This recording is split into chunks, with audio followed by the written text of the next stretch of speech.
In recent days, I hear this kind of the question from the different participants. How to crack the data science interview? So that is actually a good question. For cracking the data science part, you need to know the maths. And there is no doubt about it. But it doesn't need the advanced calculations like differential calculation and also the integral calculation. But all you need to know about the basic maths and also the statistics. In data science, the maths is mandatory. So you can start with basic maths and also the basic libraries which is available in a different region. And you can get it very easily. All the best for your bright future.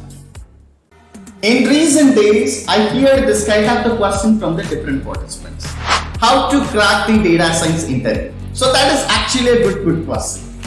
For cracking the data science part, you need to know the maths.